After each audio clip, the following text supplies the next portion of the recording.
Isabela has so much to offer. You could even say too much. Hindi mo isipin na pwede palang maging problema yung overabundance. But that's the case here in Isabela.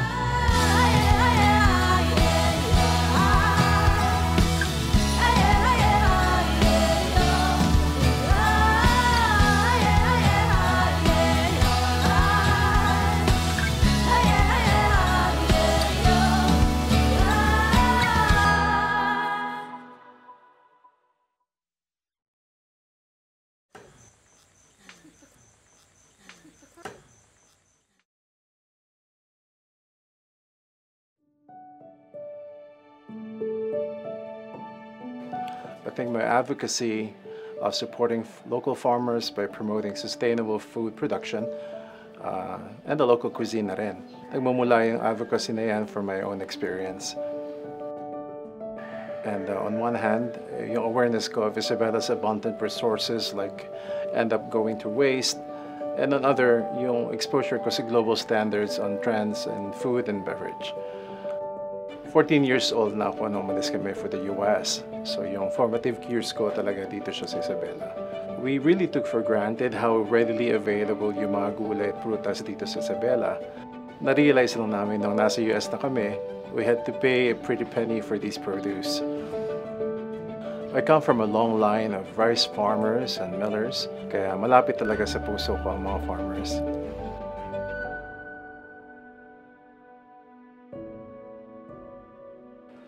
Lahat ng mga anak ko, kasama na si Kokoy, ay lumaki sa buhay magsasaka. They embrace the soil, the mud, the puddles. They swam in irrigation canals at nanghuhuli ng wildlife. Alam nila yung tungkol sa dry and wet season, tsaka kung kailan ang season ng pagtatanim at anihan. Bata pa lang siya, mahilig at mahusay na si Kokoy sa pagluluto, which I think was inspired by the landscape of Isabela, the fields and the farmers tilling the soil.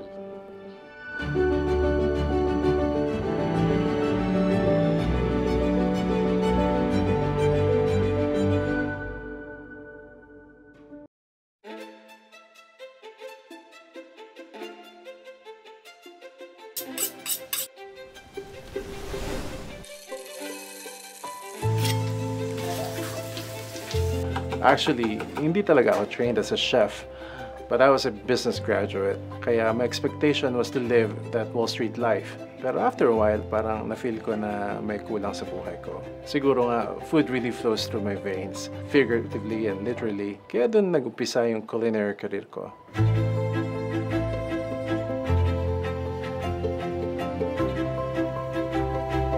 So I had the sheer pleasure of working as a personal chef for the Filipino tech legend, Dado Banatao. I was also a chef at Francis Ford Coppola's winery, the Rubicon Estate at that time, and spent quite a bit of time at the Thomas Keller Group restaurant for the Bouchon Bistro and also for the French Laundry.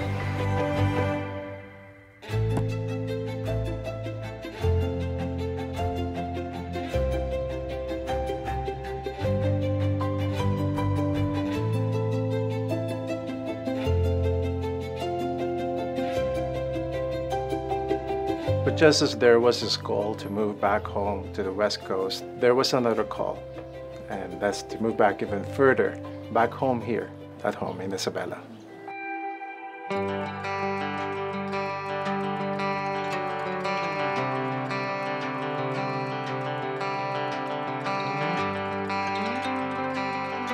Isabela is part of Region 2 or the Cagayan Valley. On the east is the Sierra Madre Mountains, and on the west is the Cordillera Central. The primary enterprise in this province or in this region is agriculture. Isabela, being an agricultural province, produces a lot of crops, one of which is corn. It's a primary producer of corn. This particular town where Phil Rice is, San Mateo, is already dubbed as the Mungo capital of the Philippines. And another crop is rice. So that's why Phil Rice is here. In the Philippines, Isabela is the second largest producer of rice. It is dubbed as the rice bowl of the north. Like its people, Isabelino cuisine is dynamic. It adjusts to what ingredients that are there, kung ano available, kung ano nasa paligid. It's not about the bells and the whistles.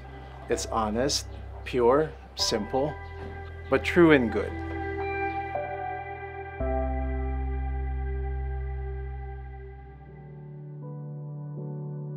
Isabela has so much to offer. You could even say too much. Hindi mo isipin na pwede palang maging problema yung overabundance. But that's the case here in Isabela, with surplus crops that end up going to waste. At sayang talaga, sayang not just because ang daming natatapon, sayang rin kasi yung huge potential ng Isabelino food and cuisine to make a big mark in the national and global level. Tayo sa San Mateo, nabalitaan namin to 3,000 kilos nakadral to mangga, to na itapon da. Kunwari tumagin na to aroy nakadral to mangga, kita na makuha nga taka sayang, yari nga mangga ira. Isabela, like the other provinces of Region 2, experiences ups and downs in its production. May times na may surplus, may times na may deficit. So we need to address these issues. Pag may surplus, we need to be able to store them properly. So our regional office of the Department of Agriculture has have done initiatives to build solar-powered storage warehouses. Where there are programs in the department that promotes the processing of this produce into products. One of which is vacuum-fried vegetables and fruits. Ang ginagawa namin para tulungan ng farmers ay turuan sila ng mga iba't ibang paraan para maibenta ang mga produce nila. New products, pero traditional ang flavors pa rin at all natural methods. Reject mango, it can be called mango membrillo or mango. Dito sa Isabela, we are the 7th largest producer of mangoes sa buong Pilipinas. This is where I come in. I teach them how to add value to it so you can create a sellable and sustainable product even with the ugliest o yung hindi ka nais-nais at reject na mga mangga na usually na tinatapon na lang. For example, tinuturuan namin sila how to do traditional canning and preservation. Yung surplus mangoes na convert nila ito to some kind of membrillo or paste na nagiging jump-off point for so many other products. With pasta, for example, akala ng ating mga farmers mahal gawin ito, but you can actually use other ingredients for pasta sauce. So I show them how to use our membrillo to make the sauce, add the noodles, and there you have it. Pasta made from your own surplus produce.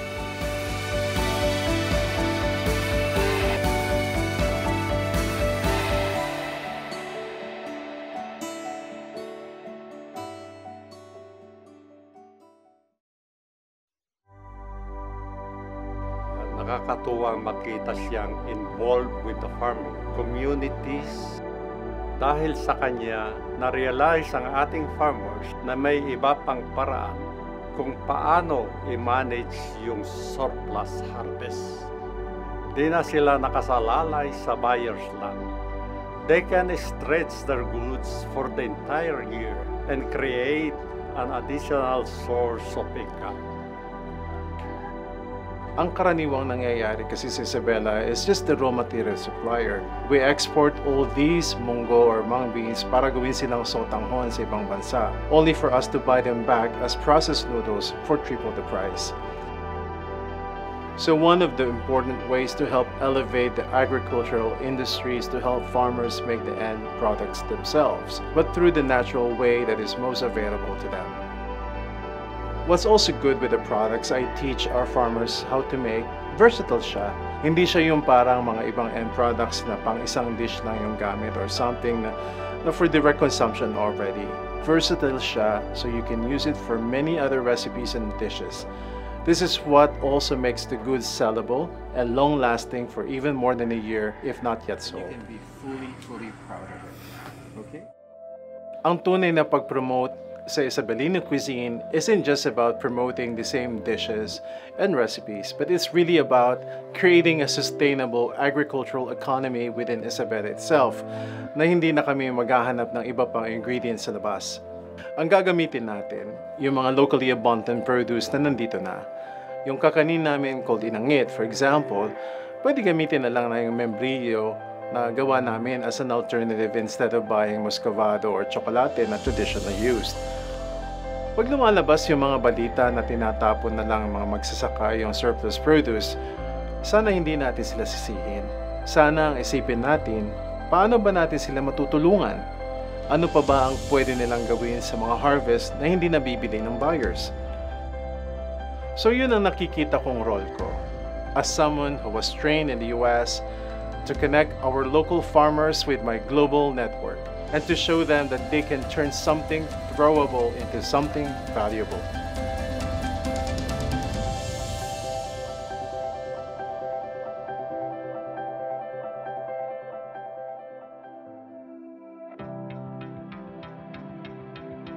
I've worked in Napa Valley, the Silicon Valley, but this is the valley that's truly closest to my heart and the one that I've dedicated my life to. In a way, my story is really about going back to our roots, not just about me going back to Isabela, but also focusing my culinary work on the root, the foundation of all cuisine, which is the farmers.